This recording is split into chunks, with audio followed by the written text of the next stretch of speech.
Alrighty. Doc here from North America. Good morning, good afternoon. It's the day before TGIF. Yes, indeed. So, what do we got going on here? Let's get J4X up there. Where is that? Right there. Let's get the fact check spreadsheet right there. And let's tune into the Swiss to see what the Swiss is doing. We know it went into a daily sell because we can see it right there on the fact check spreadsheet. It's been in there for 3 full days now.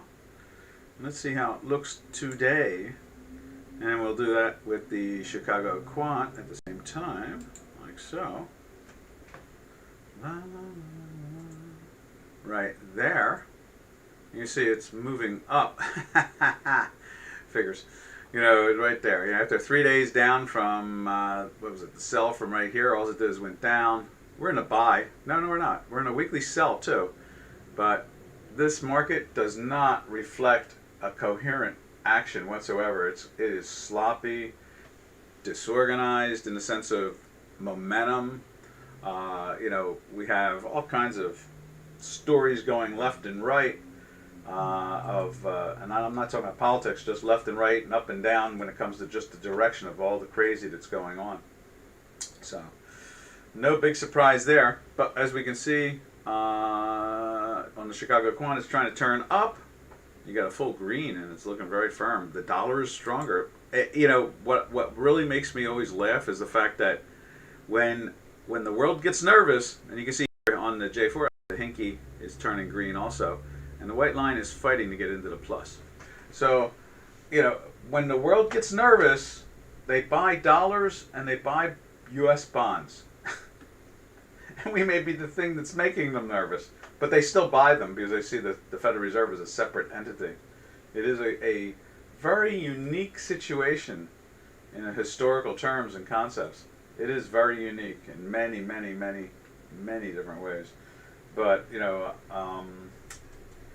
I guess the day that we, you know, or the first couple days when we don't see the world in calamity and they're not buying instead of buying our product, then I think we have to start worrying about it. Then, without a doubt, then we start worrying about it. So, but at this point, you know, I've had this conversation with my sons who both have economics degrees, and you know, the strength and the weakness of most of the world is amazing. How bad thing, you know, this last couple of weeks has been the anniversary of breaking gold away from the dollar. You know, the Bretton Woods change, and it really has you know, shaken a lot of ideas out of people's heads. It has been fascinating. It has been fascinating. So, you know, when it comes to overall, the, you know, the ECU, or I guess the European Union, either way you can look at it that way, the European Union, you know, trying to pick up the slack to be, you know, a buyer of last resort. I think this whole thing has, you know, hurt that at the same time. You know, in other words, it gets further and further from the reality of it all.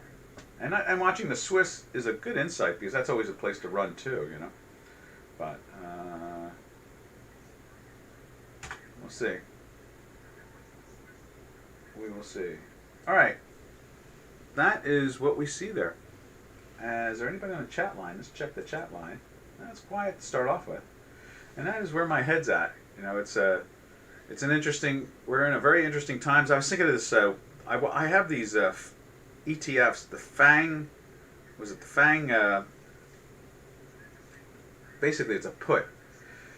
So basically, when the fangs finally go down in value, it makes money, and it's only trading at like $3.50, $2.50, things like that, $4, over the last couple months, and it's like an option for how cheap it is. It could be $40 a share if things turned ugly. So, it's fascinating to, it could triple in price with no problem. It does amaze me when you look at the mechanics, and I hear fund managers talk. Since I was involved in the fund manager universe, I really am curious to see where their heads are, because sometimes they really say things that, like there was a woman on today, I forget what fund she was, but she made so much sense, that she was actually seeing the reality of it all, and she was comparing things to 2018, and that's important. That you have to compare things to quantitative easing years. You can't compare them to like 2004. You have to go to 2009, 2008, 2010, ever since the inception. Basically, the beginning of the beginning of the election for Obama, and markets like to anticipate things, and things all fell apart, and the financial world destroyed itself, I guess you could say. And I'll go through the cute little list, because when someone hears me say that, they go, "What the hell's this guy saying?" And I can say, Deutsche Bank, basically out of business. Santander, Bank of Scotland, Citibank in New York, Wachovia gone, Merrill Lynch gone, Bear Stearns gone, Lehman Brothers gone, the Lloyd's of London, which we thought was Gibraltar, basically, gone. So anybody who thinks that I'm wrong and they think this is crazy, unfortunately, there's a long list of names that have gone out of business, but are still there every day because they're owned now by a parent company, and they still use the name because the name is good. And most people don't look at it and go, okay, well, Merrill Lynch. They don't think, oh, Bank of America. They don't think the Lloyd's of London, the Exchequer in London. Citibank in New York. They don't think of the Federal Reserve. They think them as independent entities. So that's what it is. It's just a matter of anybody willing to pay attention to the facts, not the spin. All right. Anyway, that is what it is. Let's go over to the euro and see what's going on, and we'll see how they are treating that. Let's see, here we are. I'm looking at 15. Okay, I thought it was 12. I was looking for the GDP of the European Union, and I figured it was like 10, 11, 12. It's actually 15. No, wait a minute. No. European Union, 15 billion? No, it has to be trillion. GDP of, maybe I do that, of European Union countries. Maybe that'll do it. There we are. It's got to be in a trillion. 15 trillion. Okay, that's what it is. Okay. I figured it was like 11 or 12 trillion. All right. Let's get over to the euro at this point. I was having a conversation with my sons, as I said, they're both economics majors. I told them that Germany's GDP is only $4 trillion. They told me, oh no, that's absurd. It can't be that. Oh yeah. Even around here. Let's see, let's go to the euro. We'll get there. We're hunting for it now as I speak. There it is right there. Now there's the euro on J4X. You can see it's, what's that doing there? Okay, so it's trying to lift up. It's still lifting up. And that's the way it was on Chicago Quant last night. Let's see what it's doing right now live. Trying to move down a little bit, nothing major. You just see a down candle at the moment right there. Nothing bad. You see the line is trying to curve down here like that. But we are flirting with the weekly. You see that right there. It just is minus again. It had gotten plus, now it's minus again on the weekly signal. And you can see we've been in that weekly signal for a while. On the fact check spreadsheet, you see that, like, what does it say on line 14? 11 weeks now in a weekly sell. So for traders, just checking Doc's math, is this point in space on this chart at 1.22 higher or lower than this point here at 1.176? Just a question. Not being mean. It's just sometimes people go, oh, yeah, right. Sure, your work is right. That's usually the way it works like that. I usually try to stay with the facts. I know they sound like not reality, of course, but I try to do that. And over on the Chicago, on the J4X, let's look at it on J4X. You can see right there, still rising compared to on Chicago. So this will start to curve soon if we stay down in this area. Now let's throw the cable up on there. Let's see. Right there. There's the cable.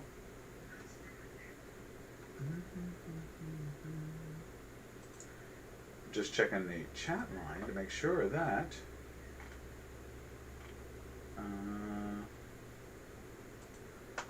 if anything's going on. Nothing so far. Okay. Nothing up my sleeve.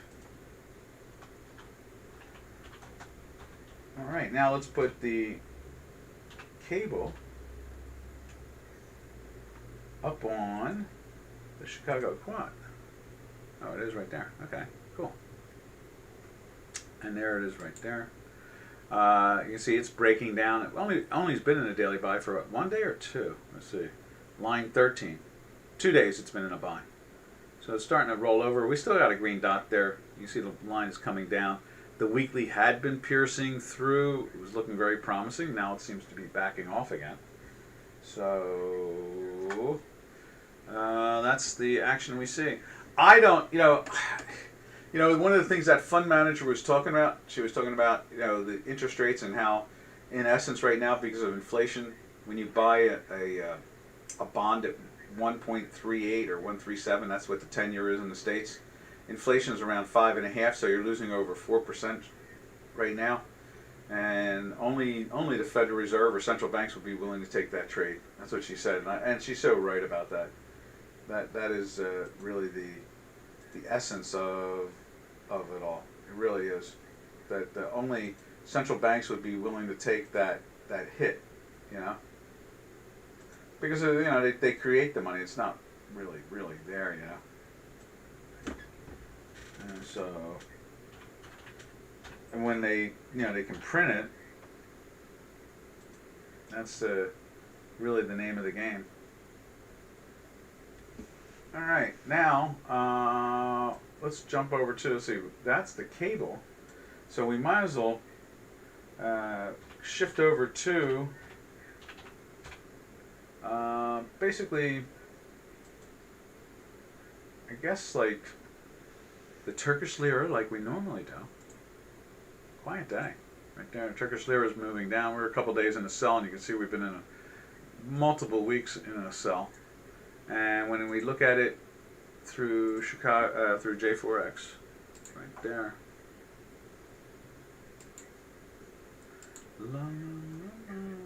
Where is it at? Right there.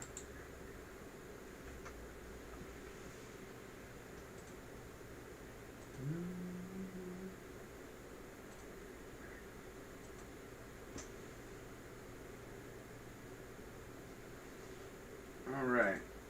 That is what we're seeing, is that pressure.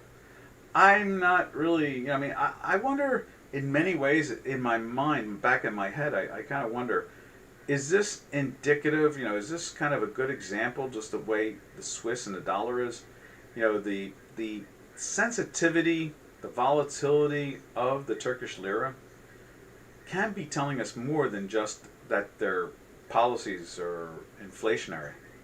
They've seen their currency go in the last 10 years from 1 and change to 8.5 and change. It's a big move, And when you look at it with the euro, since the European Union obviously has more trading going on with Turkey, solely because how close and involved they've been with them for so long. Let's go take a look at that. I wonder if that really is an emphasis of how weak the dollar is in what's the word I'm looking for? Kind of like a hidden way, we're looking to try to understand the dollar and its strength and weakness and the pairs, and just like the way we stare at silver and gold, thinking, when are these things going to get going? I mean, we've got this inflation. Why aren't they going? And so that to me is really, a real, shake my head type of situation. I really sit there and I go, wonder, when can silver finally do its thing, Finally. But doesn't seem to want to do it. Just as we thought that we were starting to see it, it seemed to be rolling over, So it is kind of disappointing. It is. We really look at it in that fashion, in the sense of, when is it going to finally show its teeth, I guess you could say. And as long as we have central banks doing what they do with this stuff, and also I'm also been throwing, I've been lately really thinking about this very heavily. The grains and the rush to, we talked about this yesterday, the rush towards the commodities could literally mean, when we see the commodities weaken, that's a negative to the dollar. And that's I'm thinking that when I went into that litany yesterday about the idea that if you're in Britain or if you're in Germany or if you're in Italy and you're buying soybeans from the United States, okay, so you buy the soybeans, okay, they're denominated in dollars, so you got to go buy dollars now, okay, because when you buy soybeans in dollars, you've got to go buy dollars to pay for it. But if you don't, it makes you short dollars. That says a lot. When I said that yesterday, and I know it happens, but I never really think about it hard enough and try to implement it into the scheme of everything. But really, it does scream at you and say, what a surrogate we've turned everything into that is denominated in dollars. They're all surrogates. They're all currency surrogates. In other words, they're all currencies, which is, something people don't really relate to too well. I mean, how do you think of soybean meal or hogs as dollars? That's definitely something that's not exactly something off the tip of your tongue, Hey, Douglas, how you doing? Another fun-filled day. It's kind of quiet going into the Thursday here, I see. I kind of keep on thinking that we're going to, see, what is it, people start to get nervous about the whole world markets, but it doesn't seem to happen. It really doesn't seem to happen.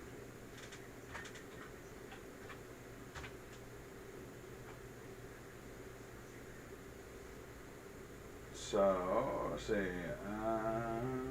That's about it when it comes to that stuff.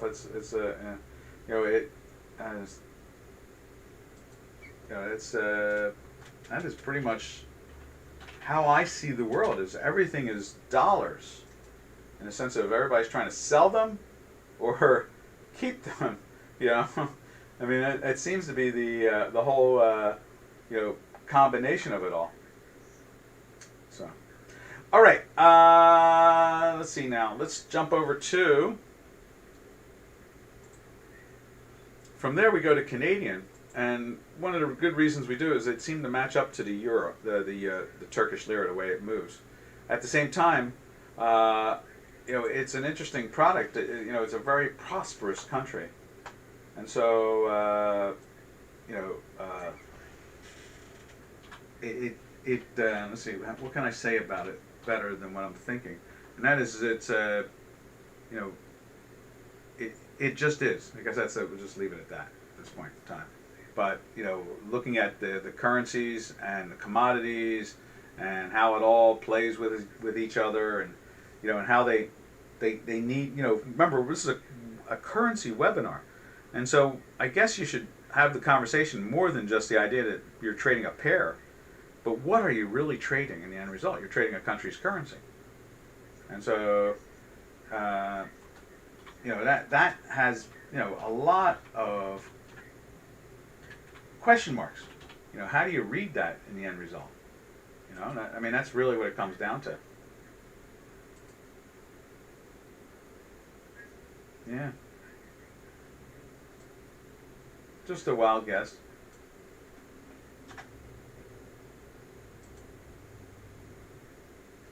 All right.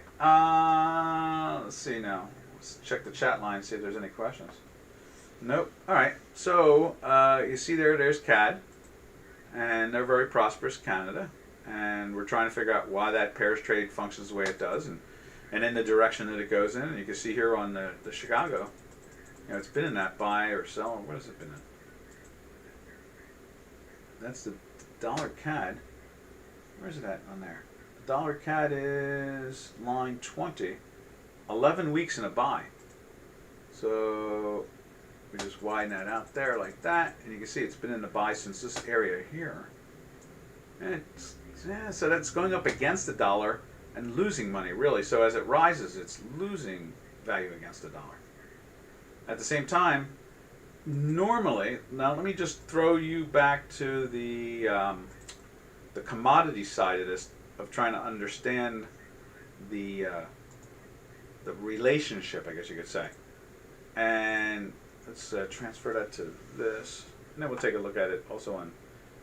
Let's put that on there, on the J4X Canadian, right there. So you can see that same, directional thing that's been up in that upwardly mode. Now you take a look at this right here. There's oil. Okay. Now oil, in that same time period, the 11, 12 weeks, so basically all of August, all of July, and to a great extent of June, you can see it was the top of the crude oil market. And that's normal. Is when crude oil is going down in value, usually Canadian is losing against the dollar. There's a real wild web. Now, the trade the currencies, as far as I'm concerned, you don't need to understand all this. It's just that it's one of my pleasures to be able to try to kick this around and understand it, especially when no one seems to, is asking questions. I like to try to understand more because I'm trying to teach myself to understand what is going on at the moment. I'd like to have a flavor. It may tip us off when you hear someone from the Federal Reserve or one of the major funds talk about something and they say a magic word that blends in with this, and a lot of times they do. A lot of times they do say stuff like this because this is the way hedge funds and mutual funds and the central banks think. They think the way I'm discussing this right now with you. They're looking at the offsets, the pairs, the different pairs, and they're not always dollar against euro or dollar against British pound. Sometimes they are oil against gold and gold against silver and silver against copper and copper against soybeans, things like that, depending on the country and so forth. It's a very distributed combination of risk factors across the planet. Some countries need X, some other countries need Y. And then you try to understand, and then some need Z, and some need M. And so, you try to understand when you see the influences on these particular products, you start to look for that cascading effect, that downstreaming effect. And that's how we kind of roll along here. All right. So you can see here, from jumping from the Canadian, as you can see the Canadian on J4X, right there. It's been in this upwardly slope for 11 weeks in our math. And sure enough, what do we see with the oil? It's been somewhat of a downwardly slope. Same situation. It's not perfect. It's in a broad averaging sense, it's perfect. But, it's going to move in a saber tooth or a choppy way because markets don't go in a direct line. They do. Money likes to take profits, and money likes to get in and out. Money likes to do lots of different things. So it's very rare to see any product just go straight in one direction. All right. I mean, on a day-to-day basis or an intraday basis, or so forth, on a weekly basis, you can see it's choppy. But the overall trend is there to be seen when you look back and you go, oh, that's hindsight. That's what our math does. Our math gives you hindsight. Now, we went into the sell there last week, right here. on the crude. And sure enough, what did we get out of it? We also went into a daily buy the same day. So one goes into a sell, the other side goes into a buy on, I guess it was Monday really. And so you can't be short. You're stuck in a neutral situation. Now what we're waiting for is if we get into a daily sell, maybe then we can join in on the sell-off. And that's where we are in this particular product, watching our insightful indicators. And when you go and look at other products, and let's go, just because we're currencies, let's go to the currency again. Let's see, where's it at? So we're looking at Canadian, so we'll go up to here and check out the Canadian again. And there's the Canadian. And now that has been telling us upwardly trend for that same time period. And that's what our math every week confirms that it is happening. That's why each week we go to the next week and confirm and confirm and confirm, because we want to have a good grasp of the overall physical reality of what's happening to something. In other words, we don't want to tell you, oh, big bearish in a situation right here. It gets shorted and it goes flying up on you. That's not our objective here is to make money, not to trade. The trade is just part of it. The objective is to make money. So you have to try to always be in alliance with the overall trends, the momentums, and so forth. All right. Let's jump back to now from there, again, we look at the energy and metals sector from that real quick, and then we'll jump back into the currencies. We'll throw, in this case here, we're going to throw up crude oil. We do this, we'll throw gold up there. There's gold. And we're going to throw gold up on the Chicago Quant, right there.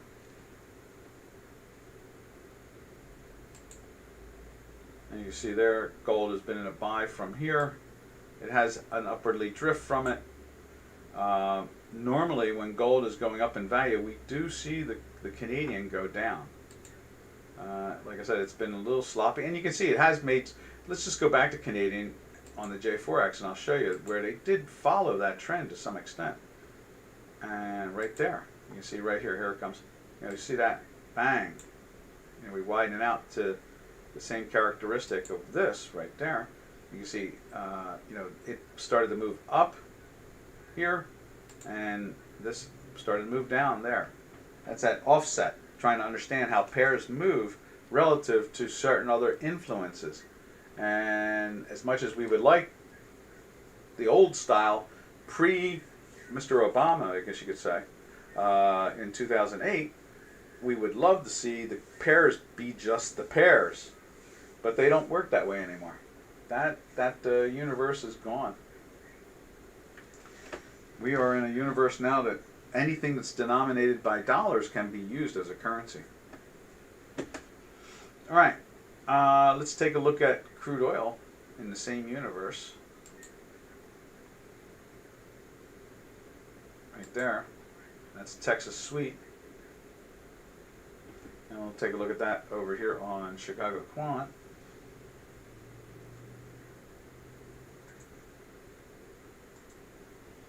You can see it's doing its little pop-up thing as we just talked about. Right there. You can see here on J4X, same thing, popping up. And this is why we recommend, if you are trying to find a program to trade off of or look at for analysis, this J4X is a good tool. If you follow the mathematical structure we've plowed into it, the Hinky-Ashis and the fast and slow moving stochastics battling with each other, they're really good, insightful tools. Really good, insightful tools. Oh, Tay. Now, where do we drift? We drift to, let's see, from there we go back to the currencies. Remember, traders, if you care to see something, just put it on the chat line. We'll go run right to it and take a look. Don't be scared. Now we're going to drift over to the currencies again. Where's that button to push? It's around here somewhere. There it is. And let's take a look at the South African Rand. Right there. You see it's been moving down the last couple of days. Gold had been moving up, I guess. Yeah, I guess so. Silver had been too, and then just rolling over now. So it's going to be interesting. We can do this on J4X real quick. There's your gold. It was going up in value. In the last day and a half, it's starting to show weakness. And then over here, where's that? And then here we take a look at silver. I think silver's in a sell today. Let's see. Go to the fact check spreadsheet, which is silver's line 7 or 8? No, 9? 9. Yeah, we're 3 days in a buy in the product. And you can see here on J4X, it's starting to top out here. And over on Chicago Quant, doing the same thing. Well, it's actually been in a, no, that's a 10-year note, wrong product.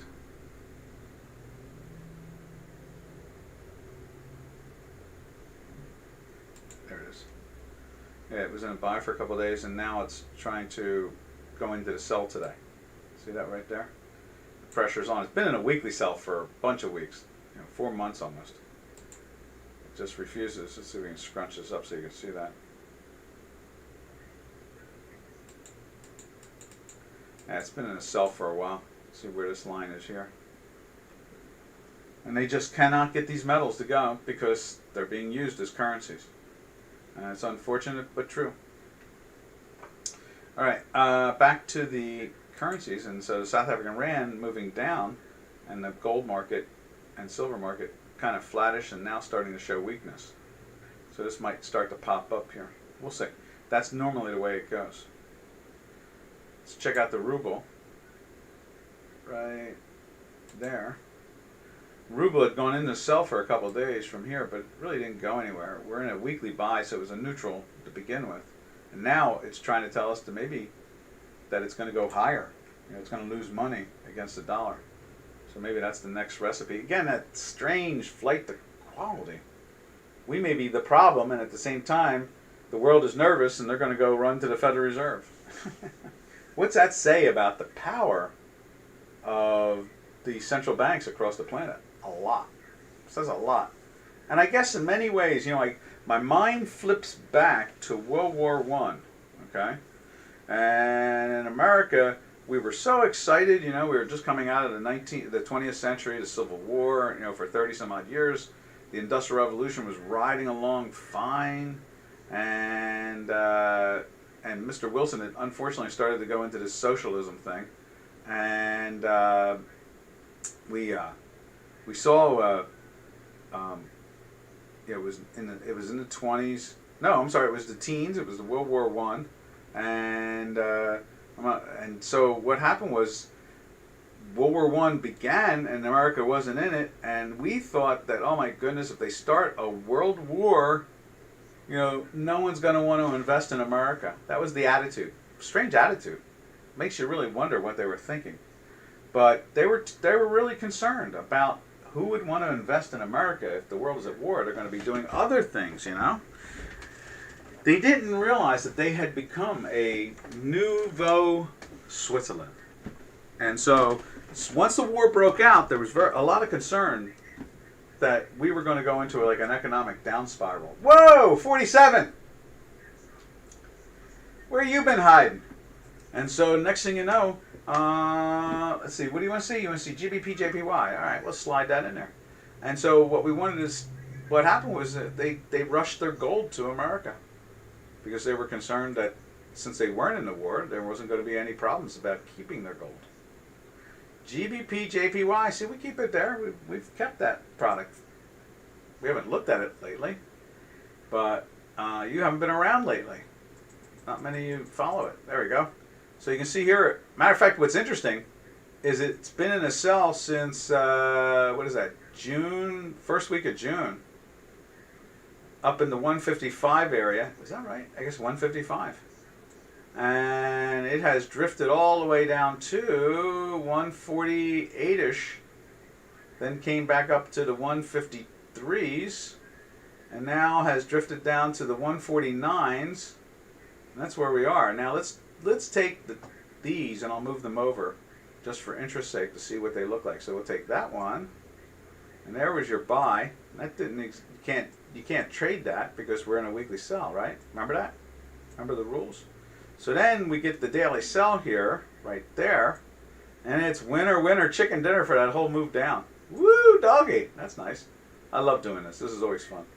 Then it goes into the buy again, right there. It's profit taking. Buy some. So we grab that. We put that there. Obviously, you are not long for this move unless you're doing binaries or options. And you don't get trapped and you keep all this do, re, mi here. And then we go into a sell right there. It's a very tiny win. Very tiny. Right there. Just lasts for a day and a half. Then we go back into the buy, right? Let's see where we go. We grab that one right there. There's their buy right there. And that's not too exciting. We're still in weekly sells all the way through this whole thing, so you can only trade the sell side of this, unless you, again, you're in binaries or in options. And then you go into the sell right here. Wow, big winner, winner, chicken dinner again. Just that's the way Doc's works. And then 3 days back, or I guess, yeah, 3 days back, it went into a daily buy again. So we'll grab that one and bring that over to there. And we'll see how that goes. How's that? Isn't that cool?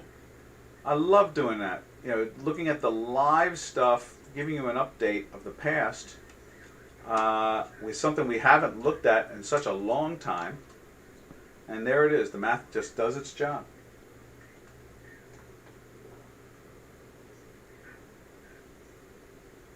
Yeah, that's what it is. Interesting. Very interesting. Oh, no problem, 47. Good to see you. Welcome back to the hood, the electronic trading pit. All right, so what was my psychedelic idea that was going on? Oh, yes, so that World War I, they thought everybody was going to run away from the United States. You know, who would want to invest here? And instead, they plowed in. They say that there's gold in New York that has been there forever. Always informative. Thank you. Always informative, yeah. Always glad to help. And so that's where we are now with we are that buyer of last resort. We are the place to run to, even when we're making the problems. I guess what it really says is that the rest of the world is even in worse shape than we realize. I was trying to convey that to my son yesterday. They're economic majors. And they are talking about creating a crypto. They've got a really good idea for a crypto, and I'm really going to back them, I think. I like the idea. But the DocDow crypto. I would say that what we're probably seeing is that the world is in much more peril of financial situation than we realize. So even when the United States is the blame for whatever nervousness there is, money runs to the Federal Reserve. So, I don't know. I guess that's a combination of being the most powerful military in the world and you know, and the largest economy. We're like 23 trillion in GDP. China could be anywhere from 10 to 16. Anything's possible. You know, Europe is between 10 and 16. Anything's possible. Germany is around 4 trillion. These are all trillions. Japan is like around, you know, 5 trillion, I think it is. You know, Britain is like around 3.5 trillion. So I mean, it's, you know, it's kind of a sloppy universe when it comes to trying to figure out where would you run and hide. I mean, we all know Switzerland is a goodie, and it seems like the U.S. Federal Reserve seems to be a goodie at the same time. It's always funny to watch that happen.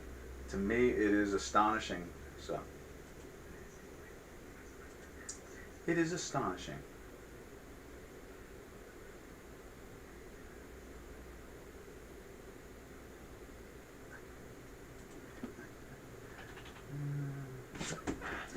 To me, it's all chemistry.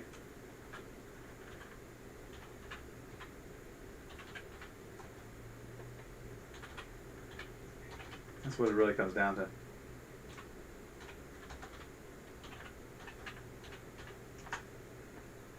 That's pretty much what it comes down to overall. You are what you eat. And we're eating logic.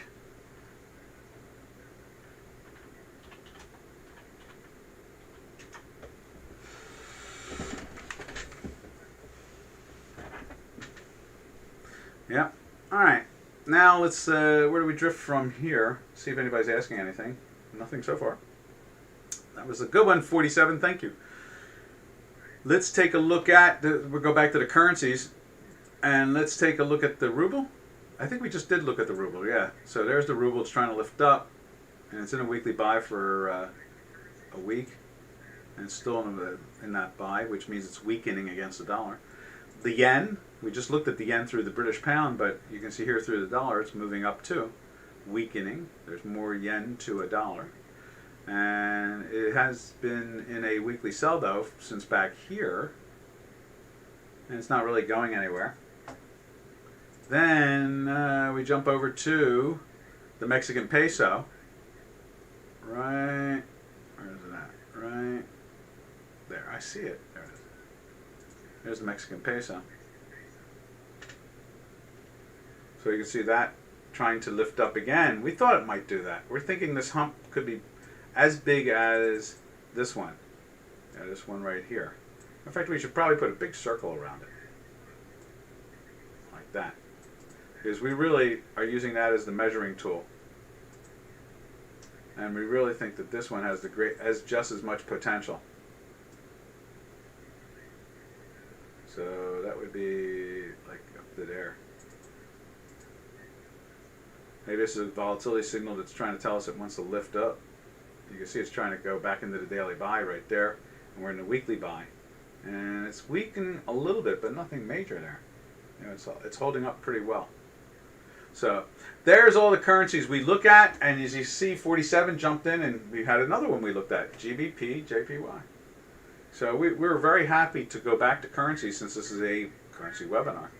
But I always try to make it very clear why we're watching commodities and why Dukascopy has commodities on their platform. And that's because they are surrogates of currency. Hey, middle age, check out JO and the coffee. Sure, trying to get legs again.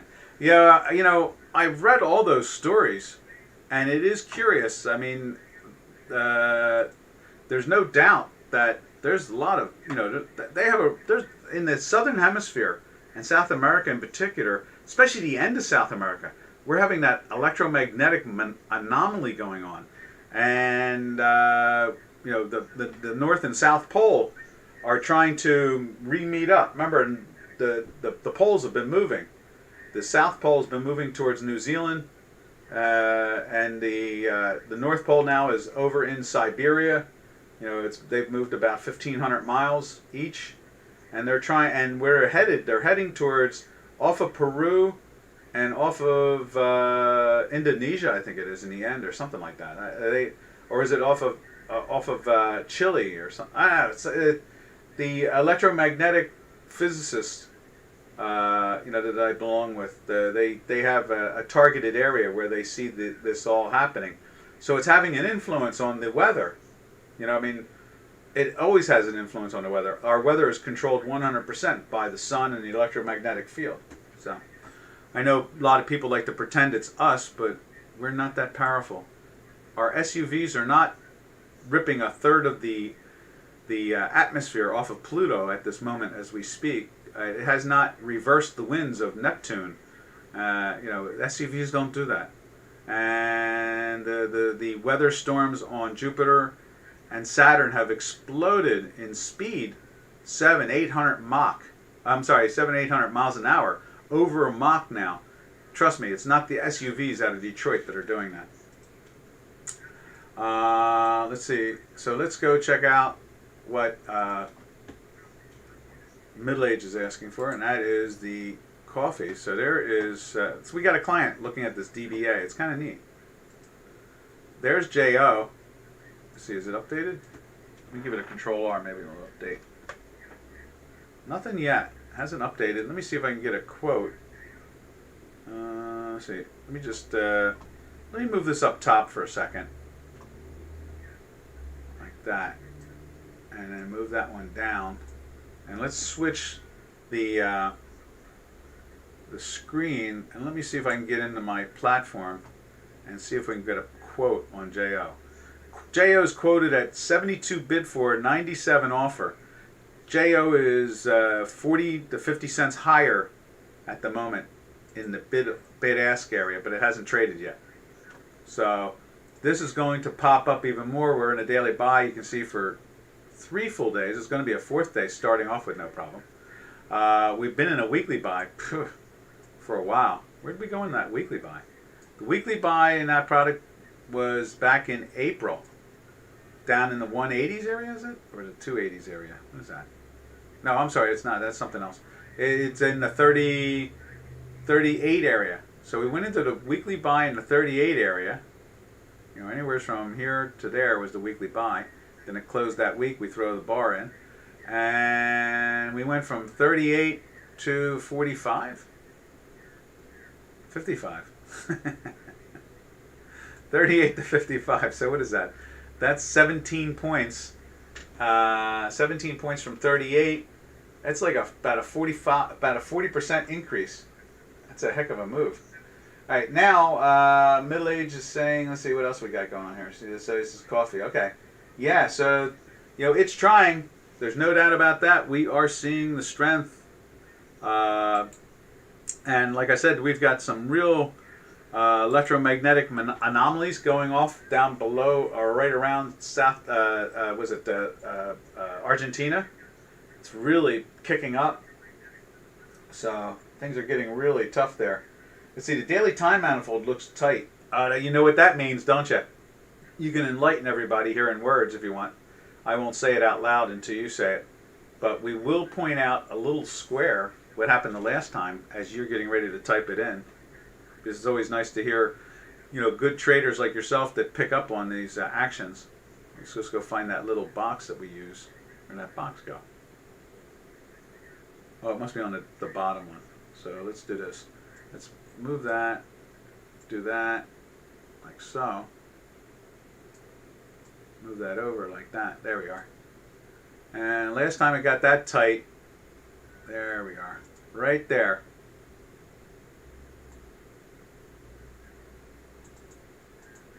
You see what happened there. It got that tight, and look what it did. It went from, what did it do? Went from the 40s, the low 40s, mid 40s almost, to 58. I miscalculated, not 55, 58. So from 38 to 58. Whoa, 20 points. That's like over a 50% move. Wow. Big move, yeah. Yeah, big move. And so you can see here, well, Robin used to write about these. He wrote about the softs. Robin used to write about coffee, cocoa, sugar, and coffee. He would do that for a brokerage house for half a decade or a decade. They would publish his work all the time. I think they used the brokerage house's name though. They didn't really throw Robin's name on there, but he was doing all the research and all the writing, and they would just use it as they would take credit for it. And he was their top broker. And he was saying, what, to you and me a few months back, that he thinks it's got $3 written all over it. If Robin says he thinks it's $3 all over it, a good chance it's going to happen. Yep.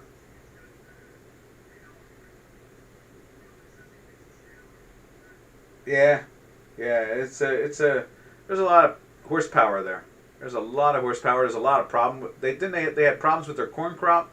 Then they have problems with their sugar crop, and you got to figure that they're probably going to have problems. They've been having what?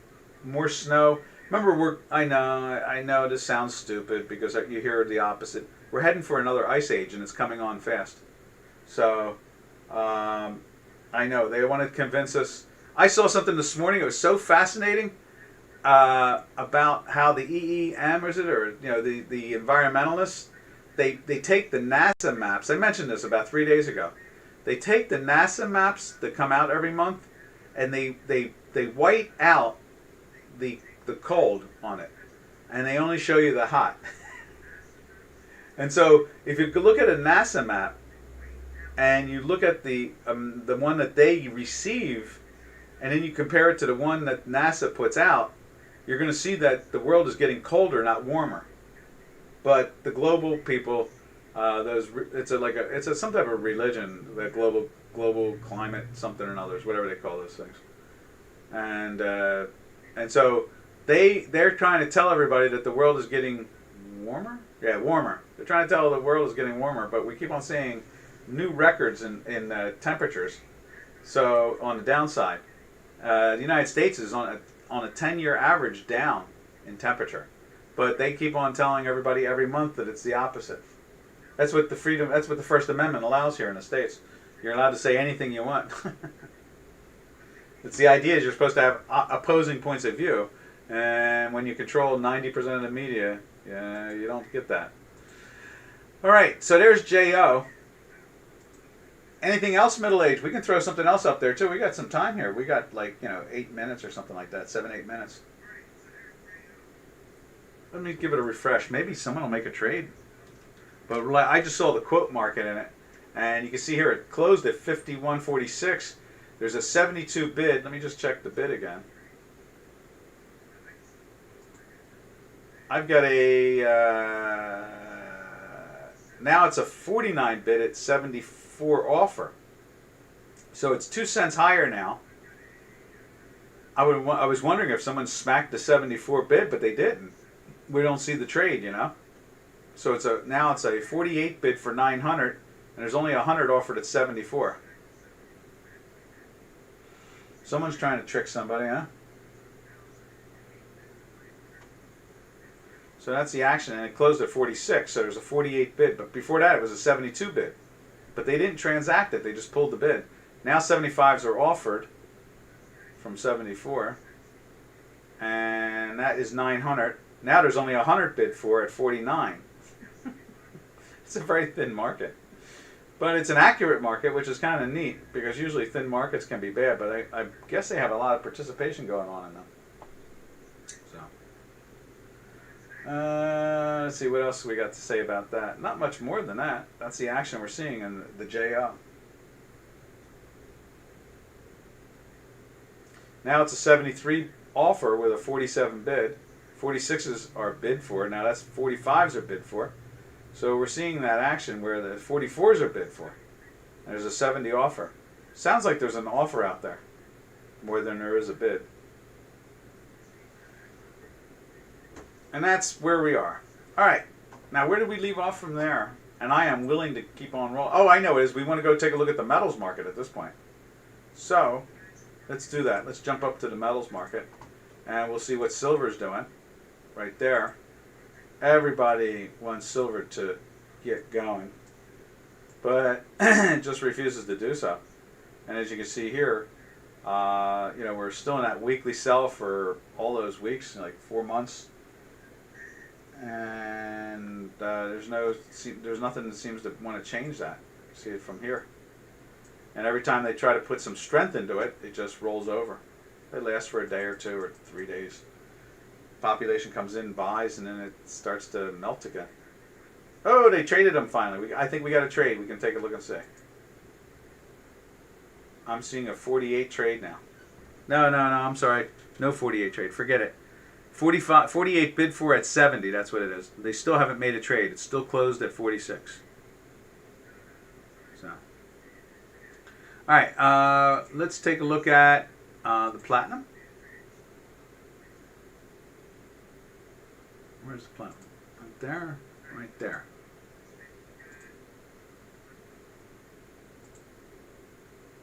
And there's the platinum. Been moving down the last couple days from this action. It's the second day in a sell. There's just no real push going on there. JO is 46 at 69 now. 900 are offered. They're sizing up the trade, that's for sure. Then let's just take a look at gold real quick again. Gold is trying. We got some volatility thing going on there. Gold is trying to do something, but not yet. It's holding up. It's in a weekly buy and a daily buy, and it's trying to lift up. It's just a little down for the day. Alrighty, what else is there?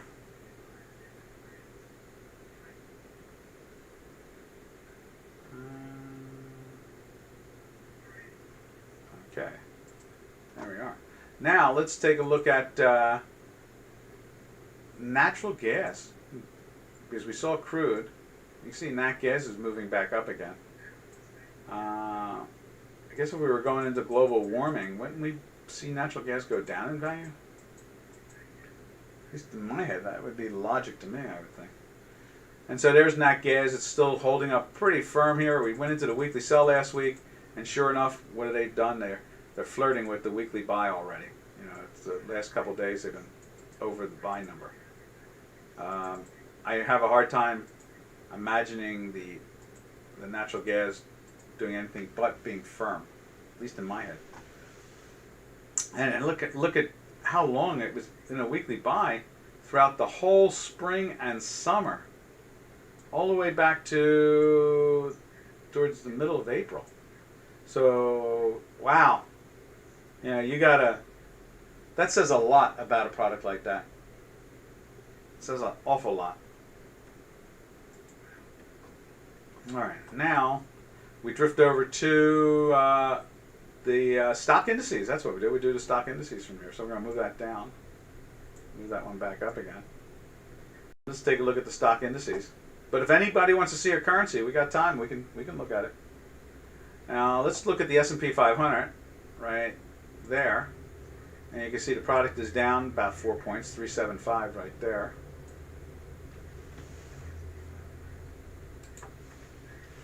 And as you can see here, it's really flatlining. Really flatlining. And now this is a daily, this is a, what is it, 2 Tesla? This is a 2 Tesla bar chart. So it's an intraday chart, and we can watch as the markets get rolling along here. You see it went into the sell off of that one, where it went into the buy on, look at that, 3 volatilities as it builds into the buy, and it went from here up to here, and kind of bounced around, tried to go into a sell here, it did, and went right back into a buy right there. Okay, now we are a minute and 15 seconds away from the world market, the New York market, to get going. So we'll watch how the stock indices go, and then we'll sign off unless someone wants to ask a question. One or the other there. So let's see how they're doing, and we can take a look also.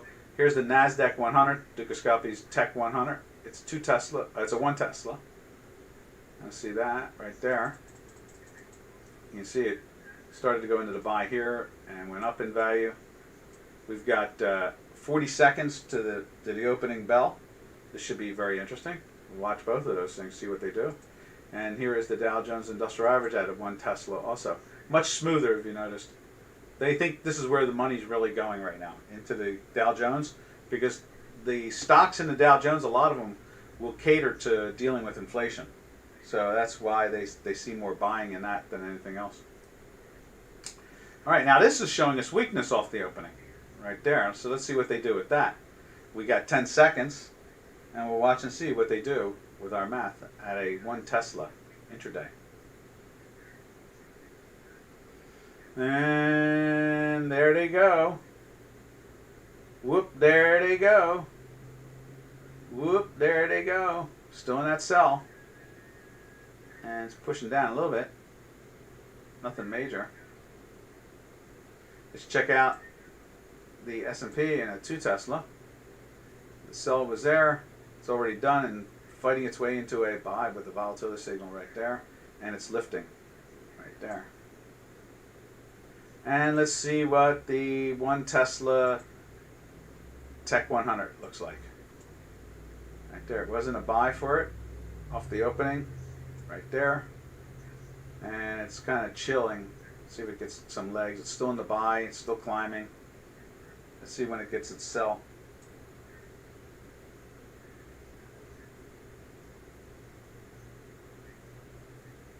It's still climbing. Not letting go, that's for sure. We'll watch and see if this thing breaks down. Once it does, we'll end the webinar. We got to come up with a title too.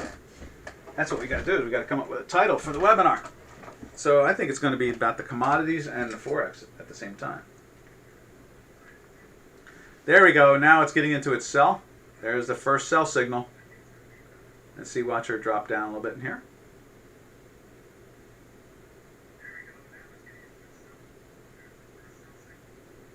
There we are. Still fighting. This bar should break down. It's giving us a volatility signal at the same time. There we are. Really isn't selling off much. All right, traders. We will catch you tomorrow. Tomorrow is TGIM. IF. That's right. TGIF. Thank goodness it's Friday. And we will see you all. Happy trails to you until we meet again. Happy trails to you, to all our cyber friends. Ta-ta, traders.